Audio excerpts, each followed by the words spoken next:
BFM Business, intégral placement, 10h midi, 100% placement. Bonjour Benoît Lombard. Bonjour messieurs. Pour le cabinet Vitam MFO, ce matin on parle de fiscalité et on évoque notamment le cas de l'IFI. Il y a du neuf ? Il y a du neuf depuis la loi de finances pour 2018, puisque le président Macron a transformé l'ISF en IFI.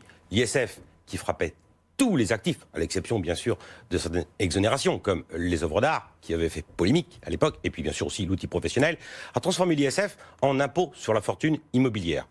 Cet IFI, donc ce nouvel impôt, donc ne vise que les actifs immobilier, mais aussi les droits immobiliers. Et puis, on verra, dans le détail, il y a certaines petites modifications qui sont assez désagréables cette année pour le contribuable. Bon, alors justement, qu'est-ce qu'on peut rappeler comme principes généraux sur ce fameux impôt ?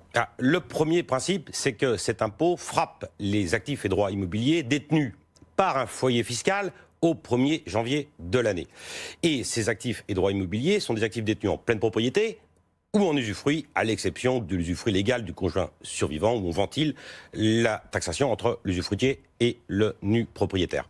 Ça, c'est la première chose. Le foyer fiscal, c'est les enfants, c'est les couples mariés, les couples pacsés, les couples qui sont des concubins notoires au sens fiscal et qui intègrent bien évidemment le foyer, les biens des enfants mineurs, puisque les actifs des enfants majeurs échappent à sa peau. Tout du moins, ces enfants majeurs sont redevables si jamais ils franchissent ce seuil d'1 300 000 €, en rappelant quand même un point important, que dès l'instant où on a franchi le seuil, on est taxable dès les 800 premiers 1000, enfin juste après les 800 000 € de patrimoine. Ouais. Donc ça se déclenche à 1,3, mais ça redescend à 800 000. Et le barème est progressif, ça va de 0,5% entre 800 000 et 1,3 million, jusqu'à 1,5%.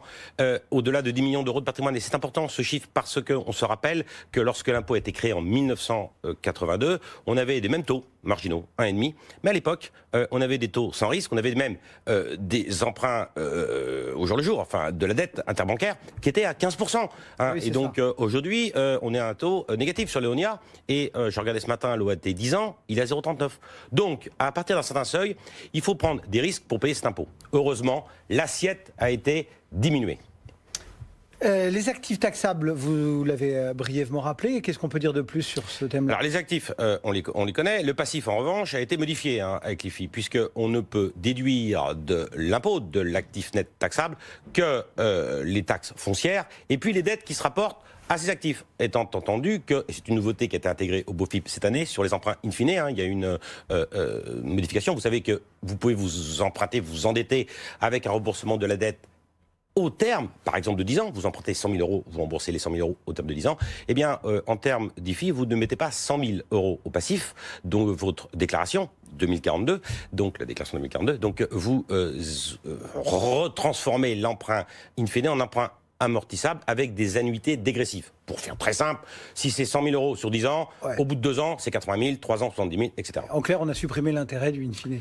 On a ôté ce petit avantage fiscal qui constituait à s'endetter pour diminuer son actif taxable. L'autre point qui est important aussi, c'est de rappeler quand même que les actifs immobiliers qui sont attachés à l'exercice d'une activité professionnelle demeurent exonérés. Ouais. C'est un point qui est important. Il y a aussi une décote quand même pour... Décote, rappelons-le, bien sûr, décote sur la résidence principale de 30%. Ça, c'est inscrit dans les 20 articles du Code général des impôts qui visent l'IFI, mais aussi des décotes qui ont trait à la cessibilité d'un actif. Un exemple très simple, lorsque vous êtes en indivision, il faut avoir l'accord de l'ensemble des indivisaires pour réaliser l'actif, pour le vendre. Donc on peut justifier une décote. La jurisprudence, c'est la décote peut-être entre 15 et 25% selon les cas de figure. Un point important, entre l'usufruitier et le nu propriétaire, il n'y a pas d'indivision. Il y a des droits qui sont démembrés, des droits différents qui portent sur le même actif. Et bien là, l'usufruitier est taxable à 100%. Il y a une décote dans l'hypothèse où il y aura une indivision du propriétaire. C'est ce petit détail. Décote aussi, bien sûr, lorsque vous détenez des actifs au sein de sociétés. SCI, par exemple, à partir du moment où la cessibilité des parts génère un accord qui est plus large que celui qui repose sur sa propre volonté. D'autres infos un peu pratiques, comment on peut le réduire, comment est-ce qu'on peut le plafonner Deux informations importantes. Vous savez qu'auparavant, avec l'ISF, on pouvait réduire sa cotisation d'ISF en faisant des investissements dans des PME qui donnaient droit à 50% de réduction de la cotisation d'ISF. C'est supprimé pour l'IFI.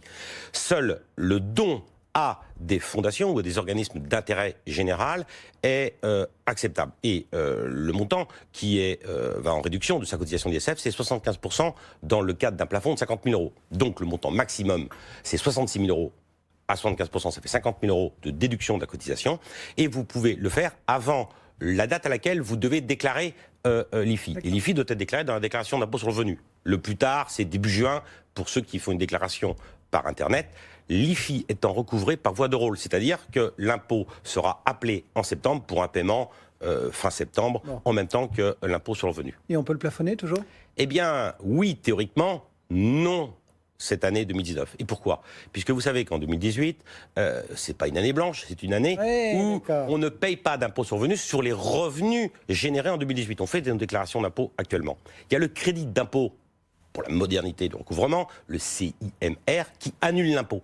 Ça veut donc dire que dans le cadre du plafonnement de l'IFI, je rappelle que la règle, c'est que la totalité de l'impôt IR plus IFI plus prélèvements sociaux ne doivent pas excéder 75% des revenus.